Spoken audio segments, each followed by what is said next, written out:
part of a future fiscal event. Through steps like freezing fuel duty, we're taking wider action in the meantime to ensure people pay the lowest price possible at the pump, whether or not they use the approved mileage allowance payments. Jim McMahon. Can I thank the Chancellor for that response? I welcome it, and so will millions of working people. This has been a long-standing campaign for Unison, and I'm grateful to them and to the RAC Foundation for taking on this case and for the Mirror in the coverage that they have given to the campaign. The 45 pence a mile rate set 15 years ago is nowhere near the true cost of running a vehicle today, recently assessed at 67 pence a mile, and that was before the fuel cost rocketed in the last week. Gemma, a social worker for over 2 decades, travels around 400 miles a month for work, and that means that she's paying over £1,000 a year just to do her job and care for other people. So working people like Gemma and millions like her will welcome the Chancellor's statement today. But can I ask that that work is expedited, given the cost of living crisis? Chancellor. I genuinely want to thank my honourable friend for all he's done to raise attention to this important issue, and I'm also grateful for representations from the trade union Unison as well, particularly given that this particularly affects low-paid workers, including care workers like Gemma. Look, we've got a standard Treasury policy of keeping all taxes under review ahead of fiscal events, but as I say, this is one area that I will be keeping a very close interest in. Dame Harriet Baldwin.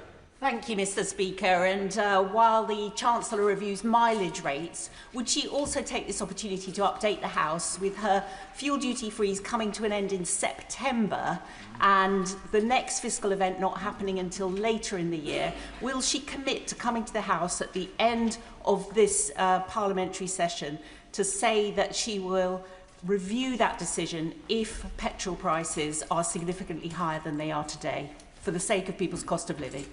Chancellor. Well, the price today of petrol is 8 pence per litre lower than if I had followed the plans that were left to me by the previous Conservative government, and from April there'll be 11 pence per litre lower. Of course, we keep these things under review, but if you look at petrol prices, oil prices today, they're 24% lower than they were yesterday. So things are very volatile at the moment, which is why, as I said yesterday, the most important thing we can do to address the cost of living challenges people face is to de-escalate the conflict in the Middle East, which is exactly what this government are attempting to do. Sir Ashley Fox. Question 2, sir.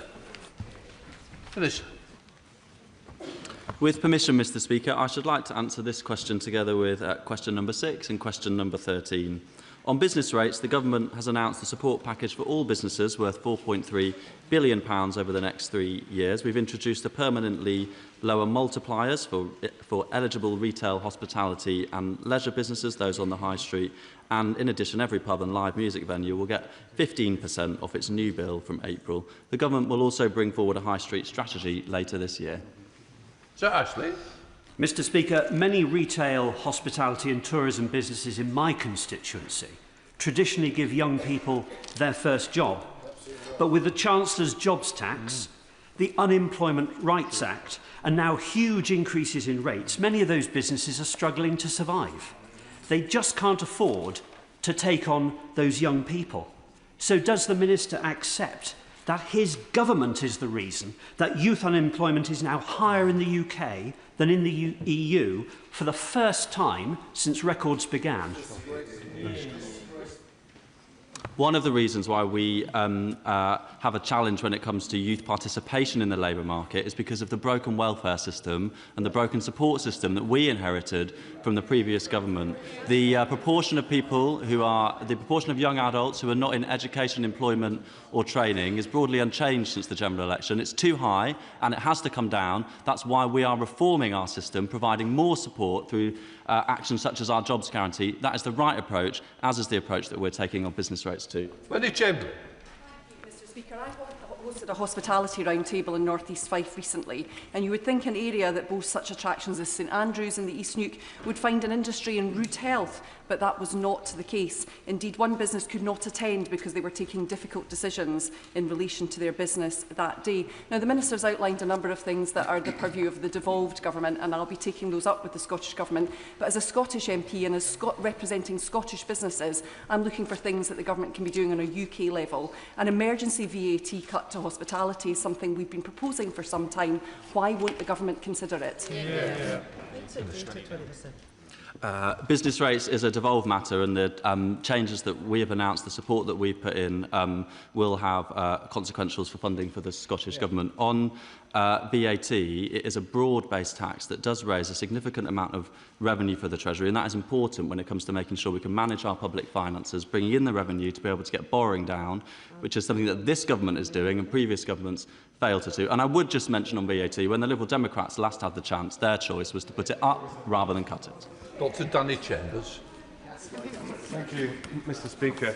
Many businesses in Winchester I speak to on a regular basis obviously talk about the higher energy costs, the national insurance rises, but also many bring up the increased red tape because of the Conservatives' failed Brexit project. And businesses in Winchester say they really want growth, not continued red tape. And one is RGM International, just off the High Street, who I was speaking to about 2 weeks ago.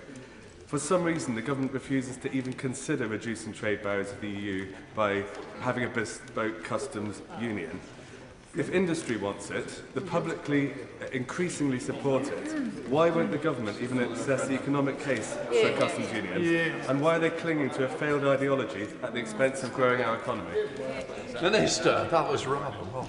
This government is fully committed to resetting our relationship with the European Union. The previous government, as he highlighted, did do as much as they could to damage that relationship, damage our productivity and damage our working relationship with our nearest partners. We are seeking to change that. We are negotiating an SPS agreement. We're looking at electricity and energy and what more we can do to deepen our trading relationship, because we know it will be good for productivity. We know it will be good for jobs. And people said that we couldn't make progress with the EU and with the US, but we didn't have to choose. Instead, we're making progress with trading partners across the world. Mr. Speaker, property valuations in York are particularly high, making it very difficult for businesses, as the Minister knows, not least this year, but certainly leading over the next 3 years. So can the Minister say exactly when he's going to be launching his consultations on pubs, on hotels, on business rates, and of course on the high street? And would he be willing to come and meet with businesses in York to hear why they're struggling with the decisions of this government? Minister, Trippo. We will be working across government on the High Streets strategy, Mr. Speaker. That's something I and ministers in the Treasury will be working with those in the MHCLG department and in the Department for Business and Trade as well. And we will make progress on that in the coming weeks with the strategy to report by the end of the year. We're in the process of working on the details of the plans for the review for the methodology for pubs and for hotels, and I'll be happy to engage with my honourable friend and members from across the House on that important work so that we can get the way that pubs are valued and hotels on a more firm footing for the future. Thank you, Mr. Speaker. The government's business rate relief package for pubs has been hugely welcome, but other high street businesses in the retail, leisure and hospitality sectors are struggling. Will the Minister consider increasing the small business rate relief threshold to encourage growth and hiring? Over half of high street small businesses surveyed by the Federation of Small Businesses say they would be in a position to invest in or grow their business if the threshold was increased. I thank my honourable friend for her question. Around 1 in 3 businesses continue to benefit from the small business rates relief and don't pay any business rates at all, with an additional around 85,000 benefiting from reduced relief as this is tapered away. We also, at the budget, announced changes to small business rates relief so we can provide an additional 2 years of support for those businesses seeking to expand into a second property, to support those businesses to grow and to support their communities and jobs. Sonny Kumar. Thank you, Mr. Speaker. Traders like Sukhbinder Singh, who owns Little Italy in Dudley, tell me how low footfall, empty shops and shoplifting are putting people off from coming to the town centre. Will the right honourable friend set out what action he's taking on business rates and targeted reliefs to help bricks and mortar businesses compete and prosper? Minister. I thank my honourable friend for her question and for her representation of Little Italy in her fantastic constituency. We are working on the High Streets strategy because she's right to highlight that there have been some long-term trends, be that the impact of the pandemic and the impact of the shift to online retail, that means that we need to look at this in the whole. On taxation and on business rates in particular, we have for the first time provided a wedge in the system so that the tax rate paid by the online giants for their warehouses is a third higher than the tax rate paid by the smallest businesses on the high street, with a significantly higher multiplier for those larger ones than the smaller ones on her high street. But we will keep looking at this and at what more we can do to support businesses across the tax system. Daisy Cooper, Liberal Democrat spokesperson. Thank you, Mr Speaker. Small businesses are the backbone of our economy, but the Federation of Small Businesses is warning that in April, small businesses will face a cost cliff edge because of the cumulative impact of all of the new taxes and responsibilities being put on small businesses at the same time. During the course of the Finance Bill, we Liberal Democrats have repeatedly called for an assessment of the cumulative impact of taxes on hospitality and small businesses, including on business rates. So when the government brings forward its high street strategy, will it include an assessment of the cumulative impact of all tax changes? Yes or no? Minister. When we bring forward the High Street strategy, Mr Speaker, it will look in the round at what more we can do when it comes to regulation, when it comes to licensing, when it comes to the decisions that are made in the Treasury to continue to support small businesses and those on our high streets. That is an incredibly important thing, and it's something that we will continue to look at very closely. Brigg Cogan.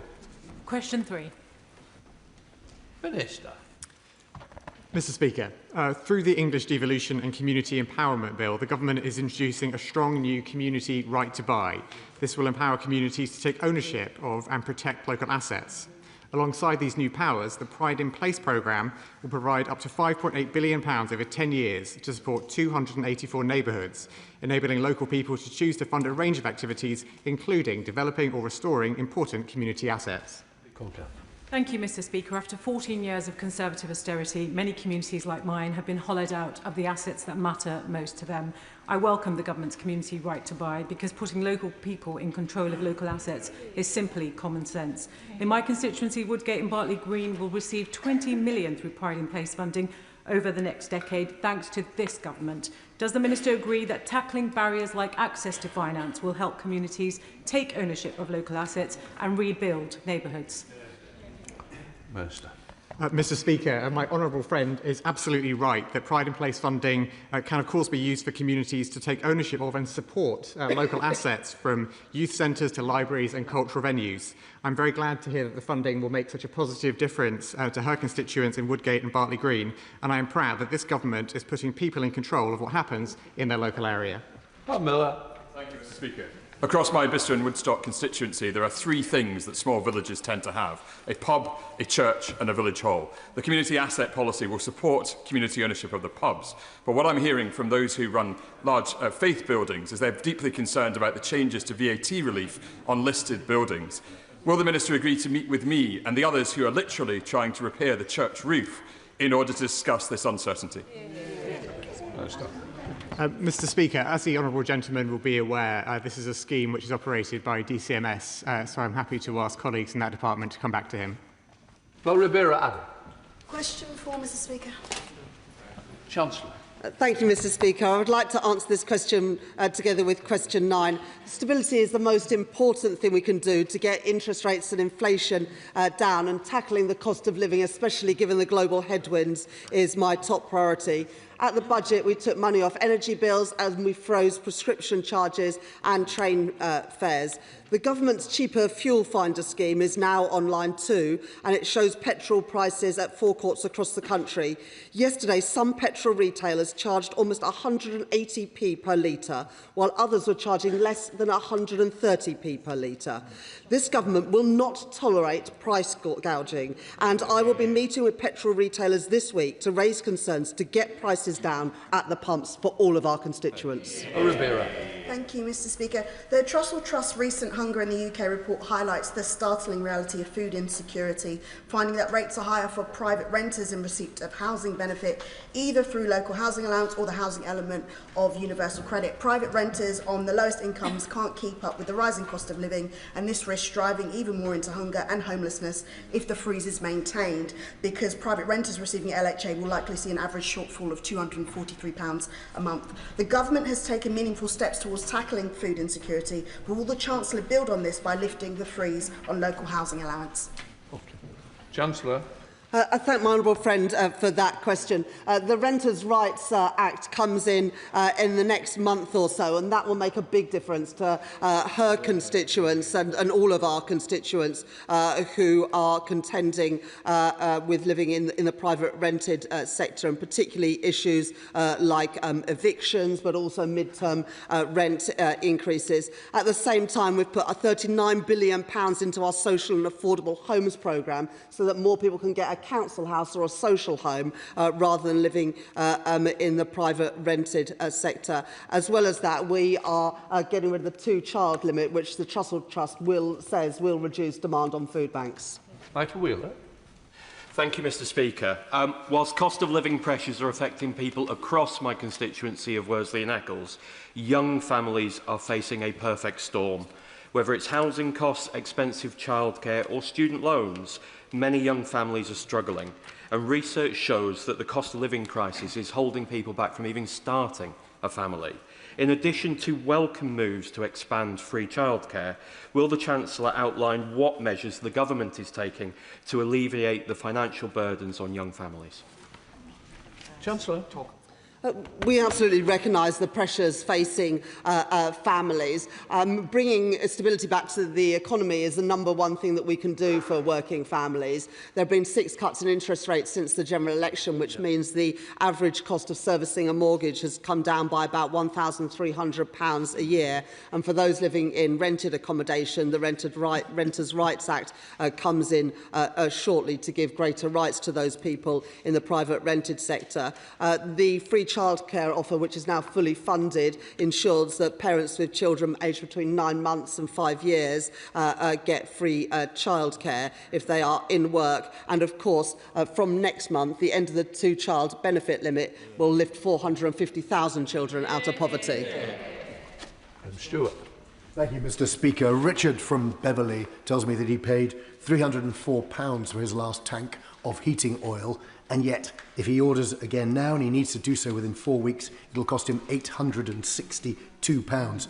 Families across rural areas like Beverley and Holderness rely on heating oil to keep warm, and yet because they're off-grid, of course, they get no protection from the energy price cap. There are 1.5 million people, Mr. Speaker, across the country in that same position. So what steps can the Chancellor take to ensure that rural families like Richard's, who are facing a huge spike in costs of living through no fault of their own, can see that alleviated? Chancellor. I thank the honourable gentleman for that question. The first thing I would say is that everybody gets the support on their electricity bill, regardless of how they heat their homes. But I do recognise the unique issues around heating oil. We had representations from the Labour group of rural MPs over the weekend, and my colleague, the Financial Secretary to the Treasury, is going to meet all MPs with an interest in this area yesterday. I very much urge him to come to that meeting, but the most important thing that this government is doing is try to de-escalate the crisis in the Middle East, because that is the way to get prices down for all of our constituents, whether that is with heating oil or prices at the pumps. Kirsty Black. Inflation might be lower than projected, but prices are still rising. Fuel prices at the pumps might be lower than the Tories promised, but they're still higher than they were. Energy costs are still not down to what the government promised in its manifesto. Will the Chancellor recognise that families are really struggling at the moment and put in an emergency package of measures to support families through the cost of living crisis? Chancellor. Well, in April, people are going to get £150 off their energy bills. Prescription charges in England will be frozen, and rail fares will be frozen as well. At the same time, we're getting rid of the two-child benefit cap, which lifts 450,000 children out of poverty. But the most important thing we can do around petrol prices, diesel prices and heating oil is to de-escalate the conflict in the Middle East and get vessels moving again through the Strait of Hormuz, which is why this government is putting such efforts into de-escalating this crisis. Steve Witherden. Thank you, Mr. Speaker.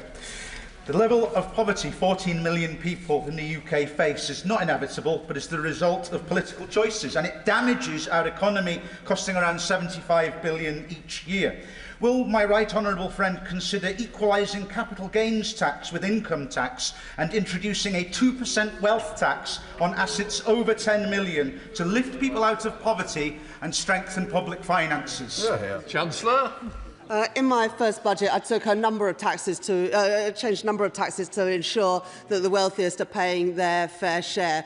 We increased capital gains tax. We have reduced the number of tax loopholes, VAT and business rates on private schools, extending the energy profits levy, getting rid of the exemptions for private equity. And in the budget last year, I did more than any Chancellor has ever done to take children out of poverty, and in the course of this Parliament alone, more than 500,000 children will be lifted out of poverty. I'm proud to be the Chancellor that's delivered that. Pippa Haley. Thank you, Mr. Speaker. With tensions in the Middle East pushing up global oil and gas prices again, households are understandably worried that yet another international crisis will mean higher energy bills and a higher cost of living at home. In my constituency of South Cambridgeshire, as we've heard from constituencies around the chamber, there are many rural and semi-rural households who have to use oil for heating, and over the last week they've seen those prices double. I've heard that the Chancellor is considering potential measures to support them. Will she support the Liberal Democrats' call for 3-month zero rating for VAT on heating oil for all of those residential homes, and other measures to protect them from these just massive spikes and impact on their bills? There's two things going on in terms of heating oil. First of all, you've got the conflict in the Middle East, which we're trying to de-escalate. And second, you've got price gouging. And the way to deal with that is to ensure that customers are treated fairly and that companies are not ripping off their customers. That is why we've asked the CMA to look at the issues around heating oil. But we've got to get to the root of the problem, which is that vessels aren't flowing through the Straits of Hormuz, and some businesses are using this crisis as an opportunity to rip off consumers. Let's deal with that rather than throwing public money at something which is not the solution. Price gouging and getting oil flowing is. James Welch, Shadow Minister. Thank you very much, Mr. Speaker. The Chancellor promised in her first budget that she would not extend the freeze and income tax thresholds, as it would hurt working people and take more money out of their pay slips. In her second budget, the Chancellor broke her promise with a £23 billion tax rise, bringing 1 million more people into paying higher rate tax. When people are set to struggle with costs of living over this Parliament, why is the government choosing to make their lives harder?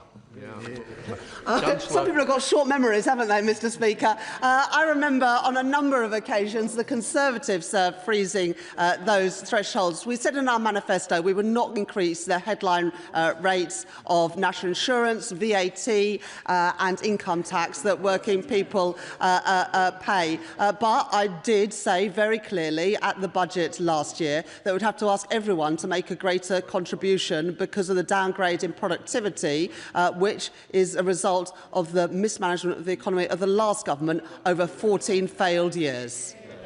John Glenn. Question number 5, Mr. Speaker. Minister. Mr. Speaker, at the spring forecast last week, my right honourable friend, the Chancellor, showed that we have the right economic plan, a plan that has lowered inflation, borrowing, debt and debt interest payments.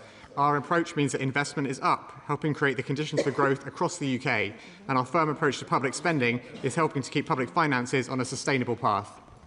Thank the Chief Secretary for his answer, but given the Chancellor has pencilled in 0.3% real terms growth in 29-30 in public spending, and assuming health is spent at a historic average, send as per the proposals, and defence at 3%, it will leave a 2.5% real terms cut in unprotected departments. What plans does the Chancellor and Chief Secretary have to fill that £13 billion gap in the 29-30 envelope? Mr. Speaker, if the Right Honourable Gentleman looks at the plans that we set out through our spending review, he'll be clear that we are increasing spending by £50 billion a year by 28-29 compared to the plans of the previous government. At the same time, we are making sure that taxpayers get value for money, and so we are making £3.9 billion of efficiency savings by 29-30, rising to £5 billion by 30-31. Richard Fuller, Shadow. Thank you, Mr. Speaker. Look, the government spending plans look very, very iffy. The minister has the chance of fitting in the Chancellor's fiscal rules if there is no further downgrade to economic growth, which seems unlikely. If the government has the backbone to rein in public spending and to increase taxes in the last years, which seems very unlikely. If the government does not have to step in with any significant energy support because no money has been set aside, and if the government can get £4.8 billion in salary sacrifice in 29-30 revenues, which the industry says is a pipe dream. So here's another if. If the minister's spending plans start to fall apart, will he prioritise cuts in public spending over tax increases? Minister. I'll give the Right Honourable Gentleman an if. If he was honest and remembered his time in Liz Truss's government, he might not have the gall to make comments like that across the dispatch box. All members are honest. Please think about what you're saying. You can't individually attack a member for not being honest. They're all honourable members, as you well know. Honourable Minister. Thank you very much, Mr. Speaker. I apologise unreservedly for the implication about the Right Honourable Gentleman. I know he is a very decent and honourable man, and I withdraw that comment. He may have unintentionally misled the House by failing to declare his part in the Liz Truss government and the impact that had on public spending. But of course, Mr. Speaker, as he will also know, we have stuck to the fiscal rules that this Chancellor introduced at the beginning of this government in every fiscal event that we have had. Those fiscal rules are ironclad. We have sustainable plans for public spending, and we are making sure we're managing the economy in a way that his party could only dream of. Catherine West. Very much, Mr. Speaker. Question 7. Minister. Mr. Speaker, under Tory governments of the last 14 years, we became inured to the presence of food banks. But we should always remember that despite the incredible work that those running food banks do, food banks should not need to exist. And this government is committed to ending mass dependence on food parcels. That's why we've expanded free school meals to all families receiving universal credit and removed the two-child limit, which will lift 450,000 children out of poverty and which, as the Chancellor referred to earlier, the Trussell Trust says will significantly reduce the number of families using food banks. West. The Honourable Minister for her reply, and would she agree with me that everyone needs to play their part, including financial institutions, in helping families and households at this critical juncture, including, for example, the mutual sector, which often outperforms the private banking sector in terms of access to finance and branch closure issues? Mr. Speaker, I'm grateful to my honourable friend for her question. As she knows, we're a very strong supporter indeed of the mutual sector for exactly the reasons that she highlights. And as part of our financial inclusion strategy, we're backing the sector with initiatives such as the new £30 million Credit Union Transformation Fund and reforms to the Common Bond, which I'm looking forward to bringing forward shortly. Alex Easton. Mr. Speaker, will the Chancellor first join in with me in paying tribute to the work of the food banks, not only in my constituency of North Down, but across the whole of the United Kingdom, for stepping up and plug systematic gaps for families? And does she accept that urgent improvements are needed to benefit transitions and deductions to prevent households being pushed abruptly into crisis? Minister. Mr. Speaker, I'm grateful to the honourable member for his question. As I said, food banks should not need to exist, and that's why this government is committed to ending mass dependence on food parcels. I highlighted the importance of lifting the two-child limit in universal credit. That will result in the largest expected reduction in child poverty across a single parliament since records began. Nick Smith. Number 8, please, Mr. Speaker. Minister. Thank you, Mr Speaker, and I thank my honourable friend for his question. Payments for both the basic and the new state pension will increase by 4.8% in April in just a few weeks' time, boosting pensioners' incomes by up to £575 a year. The yearly amount of the full new state pension is projected to go up by around £2,100 over this Parliament, reflecting this government's commitment to the triple lock for its duration. Mr Speaker, this is great news. Our pensioners deserve the best support and will be glad of the extra income.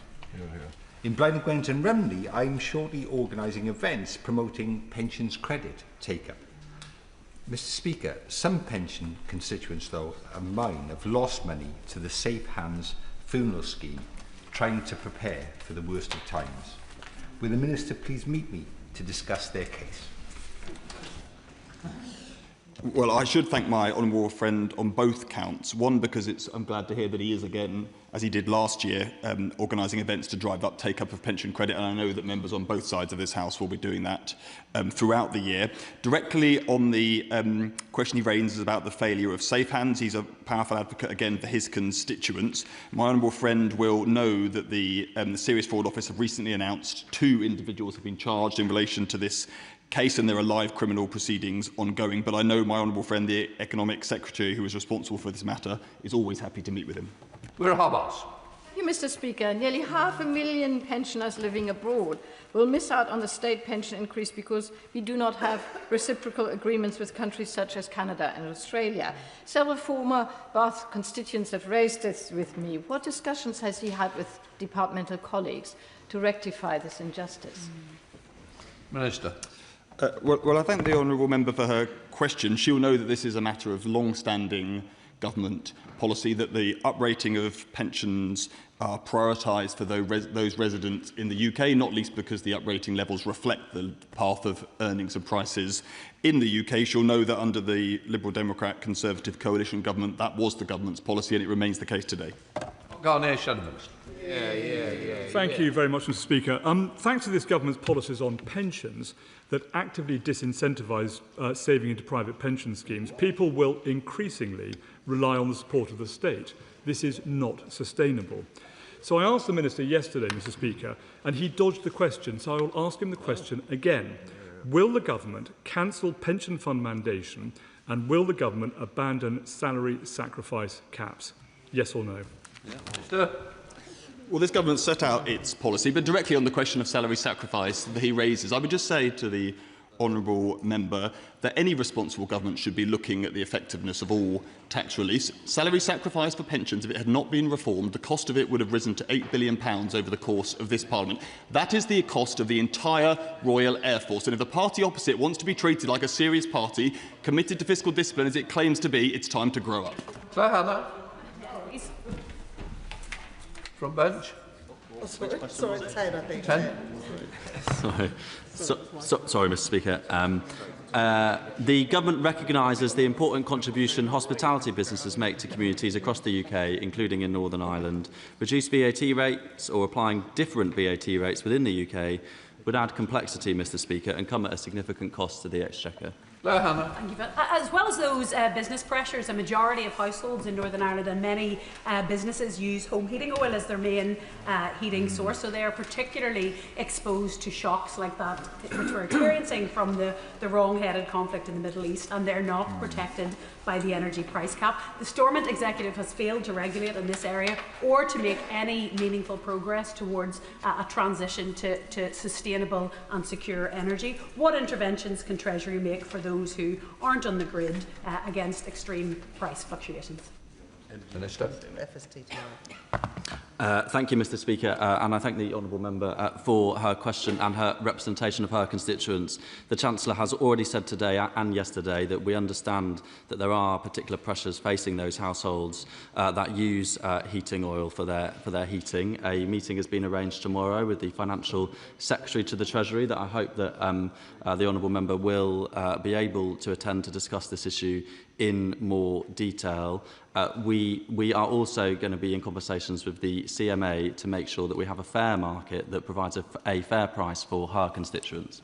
Thank you, Mr Speaker. I support the honourable member's call for a cut in VAT for the hospitality sector. But she is right, oil prices are rising sharply, fuel at the pumps is rocketing and families are struggling with the cost of living. In Northern Ireland, 60% of homes rely on heating oil. What steps will the Treasury take to cut fuel duty and remove VAT on domestic heating oil? And will it finally recognise the damage being done by the Energy Secretary's net zero zeal in blocking further oil and gas licensing in the North Sea? Minister. Thank you, Mr Speaker. When it comes to fuel duty, we have made sure to freeze fuel duty since we've taken office. That saved the average driver at 8p at the pump, and that will rise to 11p when the increase doesn't go ahead in a few weeks' time. On heating oil, I hope that if it's an issue that I understand affects her constituents, she'll be able to attend the meeting tomorrow. We're looking very closely at this issue and at the changes that we can see in oil and gas prices at the moment. As the Right Honourable Member, the former Chancellor of the Exchequer, said yesterday, it is too early to tell how things will pan out. We've seen significant increases and today decreases, and we will keep looking closely at what we can do. Tracy Gilbert.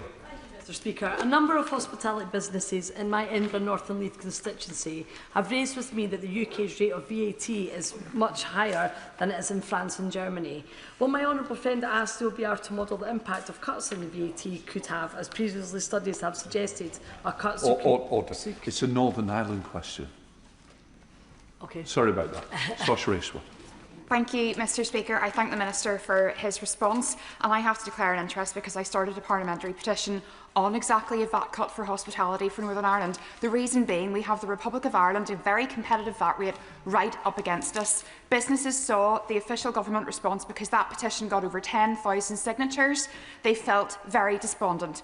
I'm sure the Treasury frontbench and indeed the Chancellor will want to join with me in trying to do everything we can to protect our hospitality sector. So you say it's complex to do. Would you agree with me that it's worth revisiting that idea?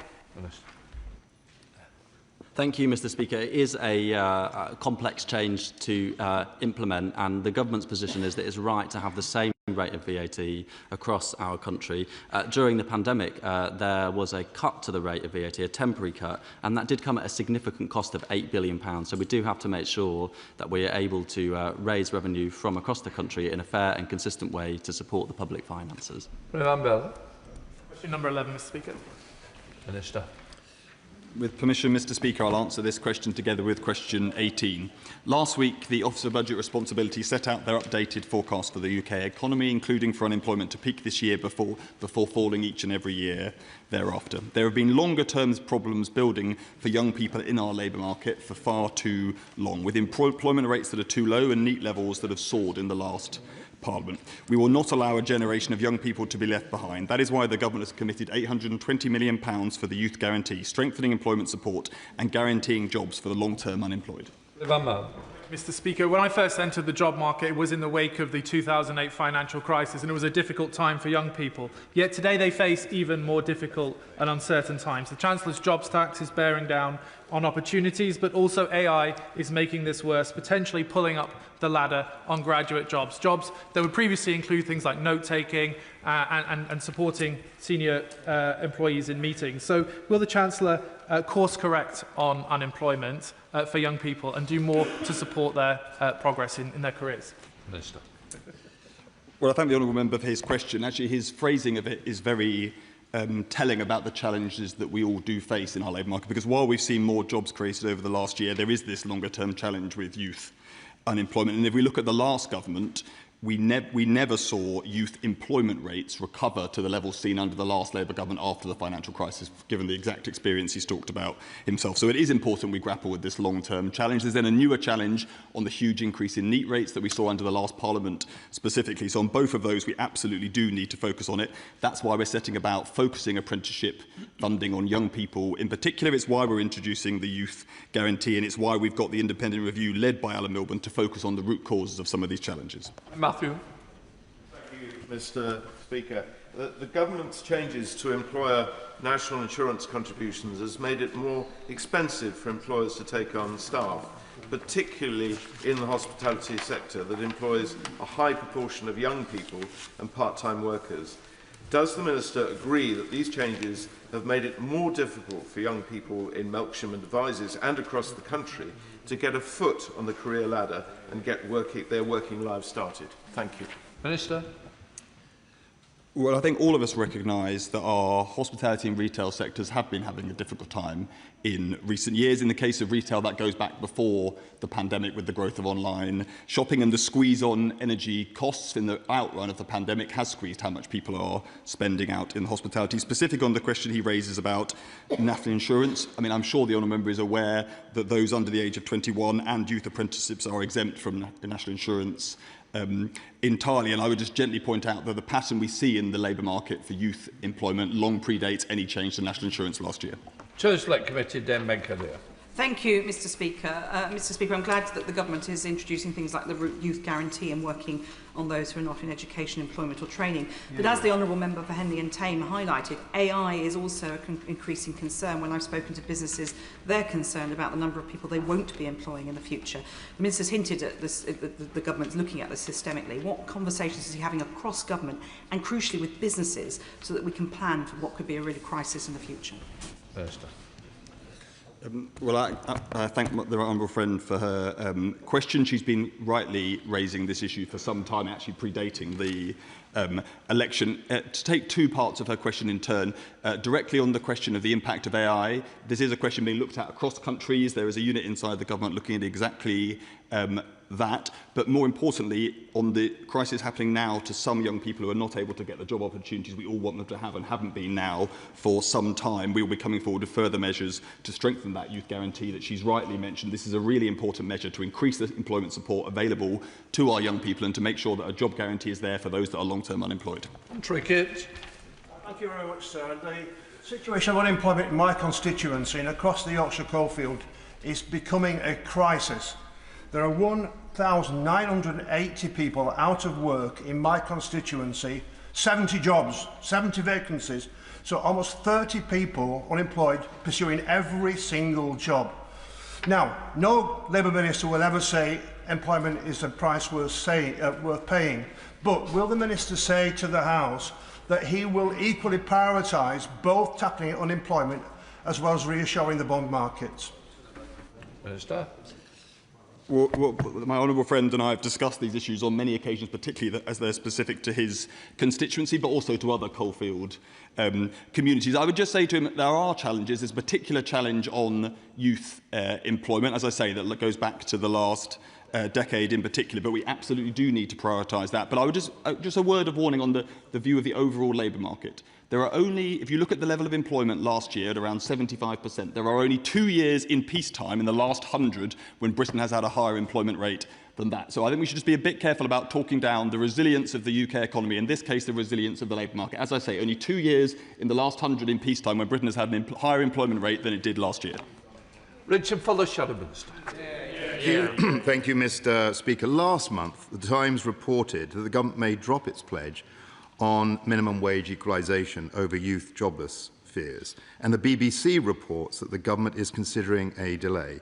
So can the Minister advise whether the government has considered any such delay or policy changes, and if so, what decision has been reached? Minister.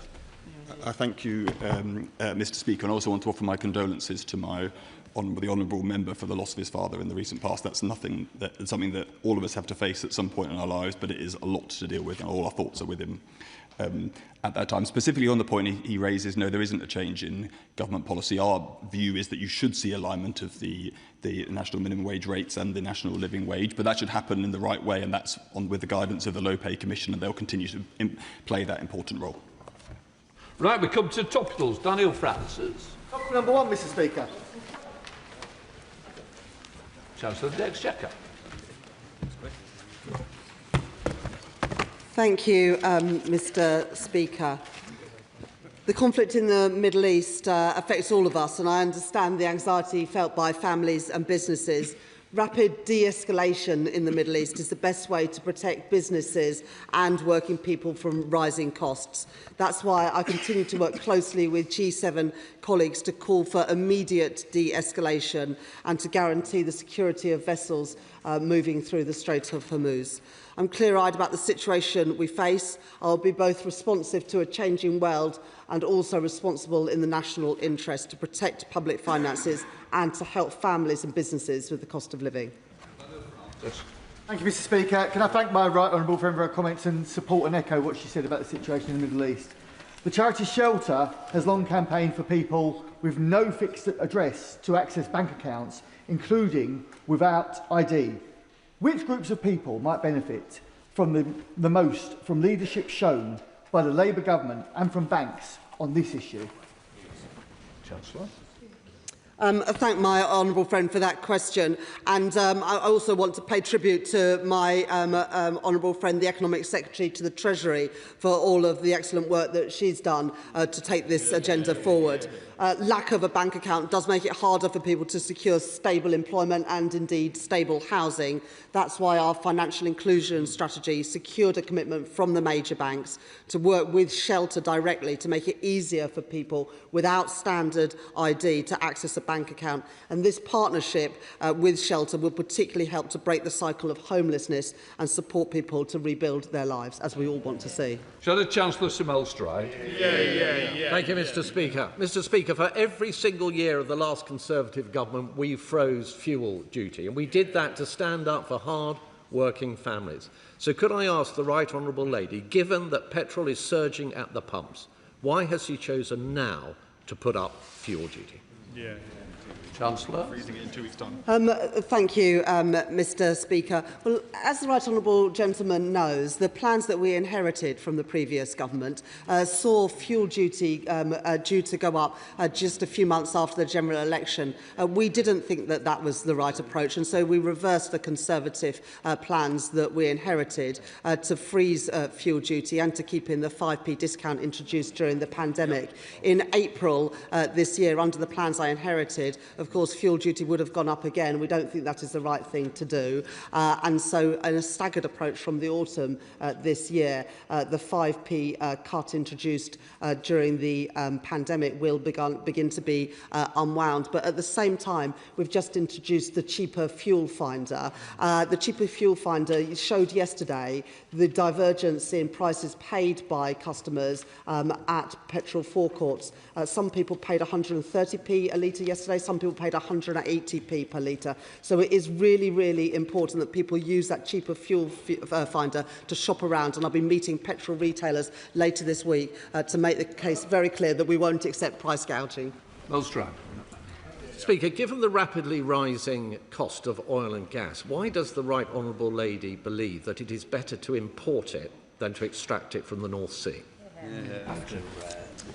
Thank you, Mr. Speaker. Well, the price of oil and gas at the moment is particularly volatile given the conflict in the Middle East. But my understanding when we came into the chamber, at least today, was that prices of oil were down by something like 25% on the day. The most important thing that all of us can do to deal with what is happening to prices at the moment is to support de-escalation. That is this party's policy. I'm not frankly sure what the policy of the party opposite is, but that is the best way to get down both the price of petrol at the pumps and also heating oil. The North Sea will play a really important part of our energy mix for many years to come, which is why I met with North Sea oil and gas companies just last week to talk about what more they could do and how we can help. Total Crichton. Speaker, when it comes to the rising cost of living, can I ask the Chancellor to look again at the Rural Fuel Relief Scheme?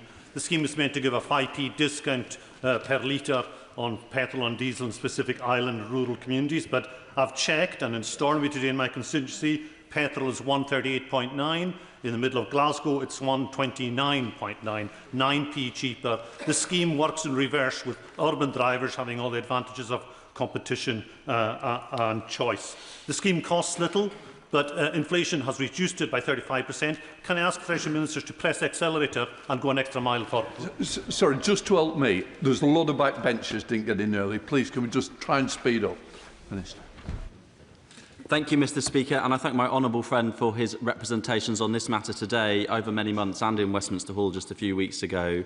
The Rural Fuel Duty Relief Scheme does provide that 5p discount, and it will benefit his constituents on the islands and in the communities that he represents. We will, of course, keep all of our taxes under review, and I would be happy to meet with him to talk about this one. Daisy Cooper, Liberal Democrat spokesperson. Thank you, Mr Speaker. In times of crisis, the UK Government has often had to spend more on energy support for households and small businesses than other comparable countries because our energy market is so broken. Hospitality and small businesses tell me that some suppliers simply refuse to supply hospitality businesses at all.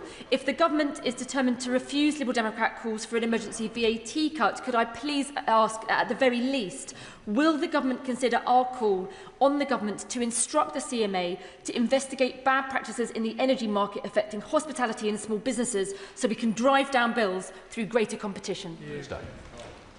Well, I thank the Honourable Lady for her question. She's right to talk about the long-term answer here, which is more domestic energy security, which is why we're getting on with building nuclear power, whether it's in Wilver or it's in Suffolk and Somerset. Specifically on the question she raises, the Chancellor has been very clear, and ministers have been very clear with the CMA on exactly the point that she is raising, that particularly at times like this, we need to make absolutely sure that no companies are taking advantage of customers, whether those are customers filling up their domestic heating oil or hospitality businesses. Thank you. Following events in the Middle East, can the Chancellor share with us what work is being done both here and alongside our NATO allies and other partners to understand the economic consequences, people's changing needs and the impact that has on government spending when countries are faced with times of conflict? Chancellor. I thank my honourable friend for that question. I am proud to be the Labour Chancellor that has overseen the biggest uplift in defence spending since the end of the Cold War. Just last week, we announced a £1 billion helicopter deal with Leonardo, based just down the road from my honourable friend in Yeovil. And yesterday, I confirmed to the House that the Ministry of Defence has access to the Special Reserve. This means the additional costs of deploying additional capabilities in the Middle East will be funded entirely by the Treasury's Special Reserve. David Mundell. Thank you, Mr Speaker. As a Member of Parliament for one of the largest rural constituencies in the United Kingdom, obviously the rise in heating oil is a major concern, and I welcome the opportunity to meet the Financial Secretary. I hope that LPG can also be on the agenda for that meeting, because that is a heating source for many of my constituents. But people like Craig Ritchie in Symington will be looking for concrete outcomes from that meeting when they've been faced with a 200% rise in their oil costs. I thank the honourable gentleman for raising the important issues that his constituents are facing with regards to heating oil. And I very much hope he will be able to attend the meeting tomorrow. As I say, there are two key issues. First of all, making sure vessels can flow again through the Strait of Hormuz, which requires de-escalation in the crisis, and stopping the price gorging which some businesses are engaged in at the moment. And that's why I've asked the CMA to look at this too. Paul Davis. Thank you, Mr Speaker. In my constituency, Cooperative Care Colne Valley is a testament to the value and importance of cooperatives, delivering ethical, not-for-profit home care services for the disabled and elderly. The group's community ownership, local empowerment demonstrates the value of cooperatives. Will the Minister advise me what steps the department is taking to drive the growth of such cooperatives across our communities? Minister.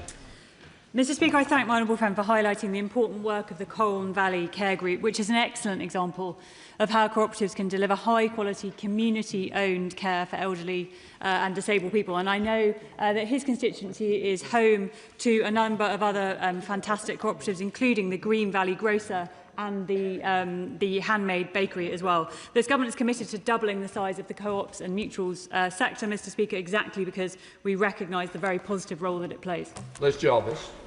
Mr Speaker, David, who owns Steamtown Brewery in my constituency of Eastleigh, tells me that his biggest concern right now is inflation and the ability to plan ahead. What reassurance can the Minister give him that businesses in my constituency will be supported with the stability and certainty that they need? Minister. Mr Speaker, businesses in the Honourable Lady's constituency and indeed across the country can know that whatever instability we face in the world in the months and weeks ahead, we have done the right thing as a government in terms of the economy to bring down inflation, bring down interest rates, bring down borrowing, bring down debt and bring down debt costs. All of that puts us in the strongest possible position to be resilient going into the future. I'm calling. Thank you, Mr. Speaker. Young people in North West Cambridgeshire and across the country are struggling to access mortgages and get onto the housing ladder due to thin credit files. Will the Minister explore requiring lettings agents and large landlords, with the consent of tenants, to report rental payment data to credit reference agencies so that a record of paying rent on time can contribute to tenants' credit histories and help them access mortgages? Minister. Mr. Speaker, I'm grateful to my honourable friend for his question, and I know how passionate he is about this government's priority to get more first-time buyers onto the housing ladder. As he and I have discussed before, people looking to buy a home can build their credit history through rent payments by using third-party services that report these things to credit reference agencies. But I think he and I would agree that better awareness of these services and indeed the mortgages available that take account of tenants' rental payments would be a good thing. Mill. Thank you, Mr. Speaker. Even while sitting here, I've heard word from a constituent whose heating oil costs have risen by £129.90 plus VAT per litre in one go. I recognise that the Chancellor has been pressed by a number of members on this, but can she assure us of immediate action as vulnerable residents are in immediate crisis? Chancellor. While only 4% of people in Great Britain use heating oil, I recognise it is a particular issue for many constituents, and of course in Northern Ireland it's more than 60%. I'd be very keen that the honourable gentleman takes these issues to the meeting with the Financial Secretary to the Treasury tomorrow, and we are working closely with the Competition and Markets Authority to stop price gouging. There is no reason why a company should be charging twice as much as they were for heating oil, and we need to put a stop to those practices. Jessica Toll. Thank you, Mr. Speaker. The junction of Surrey Road and Prince of Wales Road, Wimborne Road between Kinston Library and Bear Cross, and Hankinson Road around Winton Wreck are some of more than 35 roads in Bournemouth West that residents have told me potholes are out of control. Now, Lib Dem-led BCP Council has been given £7.5 million to maintain our roads and fix potholes. I'll be writing to them later today, but in the meantime, will the Chancellor join me in urging BCP to act and get its act together and finally fix our roads? Mr. Speaker, as my honourable friend makes clear, we need to make sure our extra funding for local roads maintenance is spent effectively and local residents able to hold councils like Bournemouth, Christchurch and Poole to account. I know that the Liberal Democrats have typically not been shy of putting potholes on their leaflets. Now is their time to deliver. Sir Desmond Swade. Chancellor said that she would be meeting the North Sea oil industry to see how they can help. The proper question is how she can help them, isn't it? Yes, exactly. Alongside the budget last year, we published the new North Sea oil and gas strategy, allowing things, for example, like tiebacks to make use of existing fields more. Of course, the previous government brought in the energy profits levy when the profits of the energy companies went through the roof after Russia's invasion of Ukraine. That is still in place, so that when prices are high, we can bring the money in to help people with their bills. Lord Hatton. Mr. Speaker, I welcome the Chancellor of the Exchequer's work to get the Leonardo helicopters contract over the line. That will help protect defence jobs right across Dorset, Somerset and the wider South West. Will the Treasury and Ministers continue to work with the MOD to secure and invest in the defence sector in Dorset and across the West Country? Chancellor. Thank you to my honourable friend about what he said about the Leonardo contract at Yeovil, which of course supports many thousands of jobs in both Somerset and indeed in Dorset. I'm proud to be the Chancellor that oversaw the biggest uplift in defence spending since the end of the Cold War, which is what enabled us to be able to support this investment and many others as well. Pranivan Miller. Thank you, Mr. Speaker. The £100,000 tax trap means that some residents are paying 71% marginal rates if they have a student loan. And that is one of the reasons why salary sacrifice is so popular. Yet those people want to use the money in the economy now. What is the Chancellor doing to address the tax trap at £100,000? Minister. Well, I thank my honourable member for his second question, his enthusiastic volume of questions today. Look, what this government does is balance the needs of public services with the tax revenues to sustain them. And I would just gently point out that day in, day out, Liberal Democrat members come to this House and they call for more spending. We've heard that today. And then they oppose every single tax rise or tax change required to make that happen. That is not what serious politics looks like. We do need to take tax very, very seriously, but it's time for some serious politics from the party opposite. Lynn Darlington. Thank you, Mr. Speaker. The loan charge was a scandal that affected tens of thousands of people across this country. At the last budget, government put forward changes. Some of those people affected were on very low pay. They weren't given a choice by their employers. Can the Minister please tell us what assessment he has made of how that will impact those people at the lowest end, including social care workers across this country? Minister.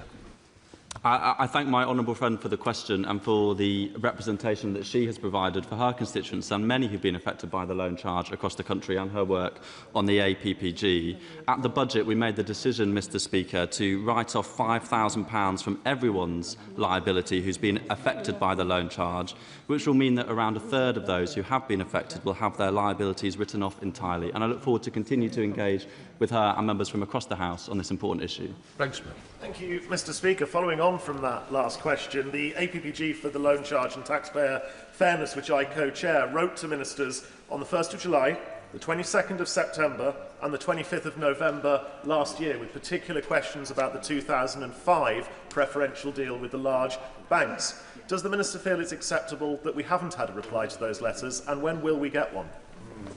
Minister. Mr. Speaker, the letters that were sent in will be receiving a reply very shortly. A decision was made that in the run-up to the announcement of the independent loan charge review, that it would not be appropriate for the government to be setting out in detail its views on a live issue that an independent reviewer was looking at in detail. That review was published alongside the budget, and I apologise that the response hasn't come in the week since. It will be with him and the APPG very shortly. Chris Webb. Thank you, Mr. Speaker. 2 weeks ago, I held an emergency cost of living summit in Blackpool after record numbers of families, particularly single mums, contacted us in food crisis. They couldn't access the discretionary fund that the council holds. So can the Minister outline how the new Crisis and Resilience Fund will be there for families in my constituency who need support, especially over that weekend? Mr. Speaker, I thank my honourable friend for his question. He's right to point to the Crisis and Resilience Fund as being an important lifeline for families across this country. We work with local authorities to make sure that gets to the front line, because local councils are best able to understand where the most acute pressures are in their local area. But I would be happy to discuss this with him after.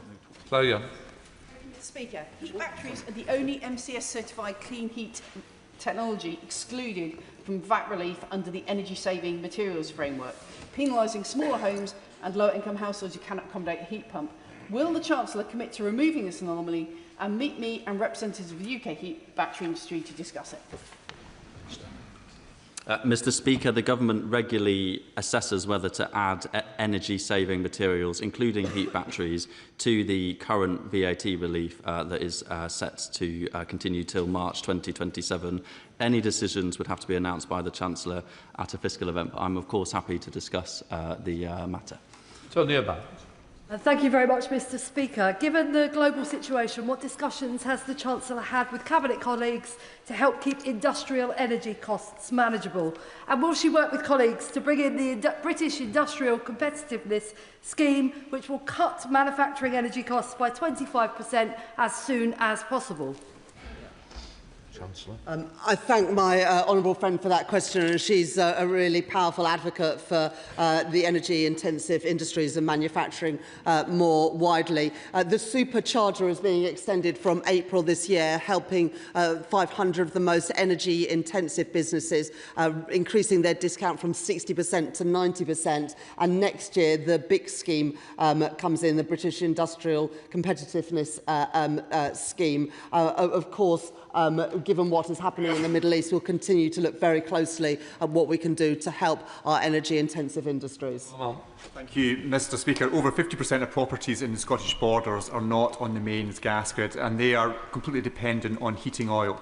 They are being hammered by the increasing prices to heating oil over the last week or so. They need to see concrete action from this government to stop the excessive prices and also to stop profiteering. What is the government going to do? Chancellor. I absolutely agree with the honourable gentleman. We are trying to de-escalate the conflict in the Middle East, because if we can get those vessels moving again through the Strait of Hormuz, we will deal with a lot of these problems. And so I'm working closely with both Lloyd's of London, who I met yesterday, and also with my G7 colleagues to ensure that those vessels can get moving again. At the same time, I think that everybody has heard the stories, both in this chamber and from our constituents, about the problems of price gorging, and we've got to address this. I've asked the CMA to look at it, and also in more detail, members from all across the House will have a chance tomorrow to set out these cases to the Financial Secretary of Treasury, so we have all the information. Thank you very much, Mr Speaker. My constituents in Newcastle and I are sick and tired of poor quality and dangerous roads. The County Council has the resources from this government and must stop missing in action. So what message does my honourable friend the Minister have for Staffordshire County Council? Minister.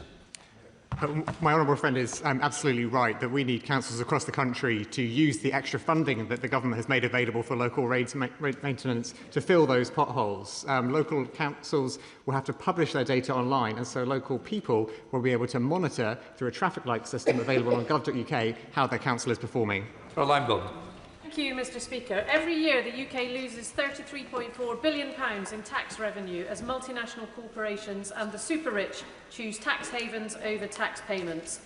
But the UN Tax Convention has the potential to solve this problem. So will the Minister show leadership, not ambivalence, and commit to securing an ambitious UN Tax Convention in this Parliament?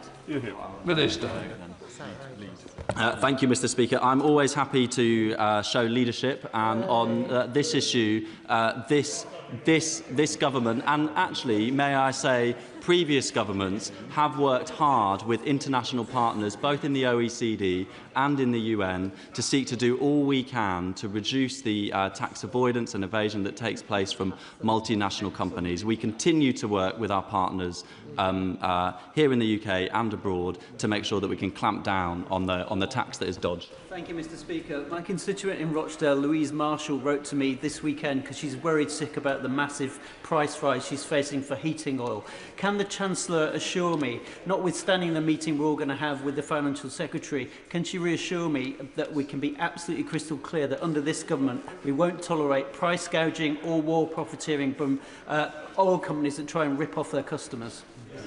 Chancellor.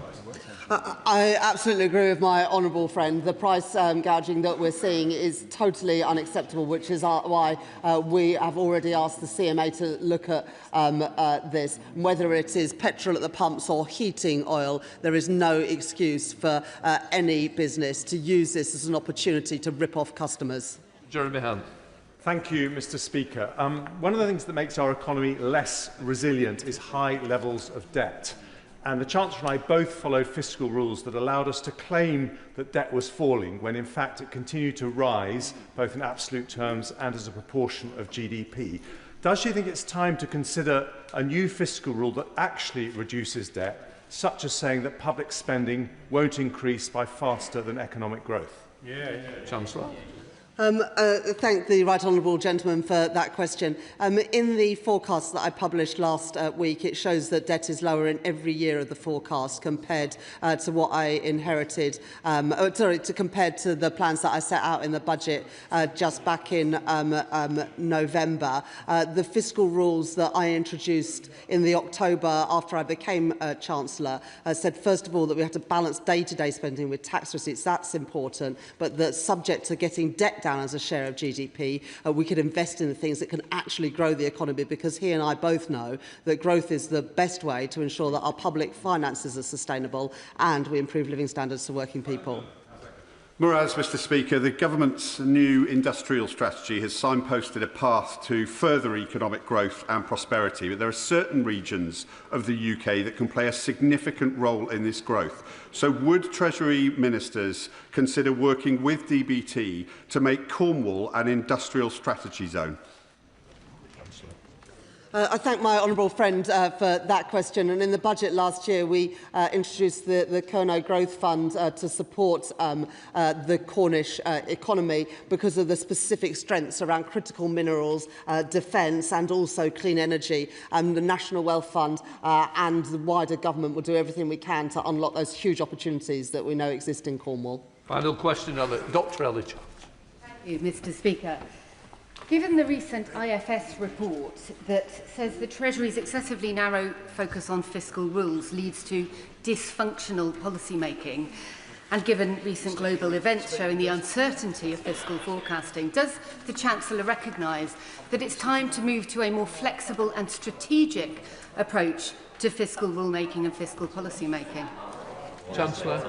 I totally reject the premise of that question. The fiscal rules that I introduced as Chancellor have unlocked £120 billion for capital investment. We're spending £50 billion more on day-to-day spending by the end of this Parliament. But at the same time, we're bringing debt down, bringing the deficit down, bringing inflation down and bringing interest rates down for all of our constituents.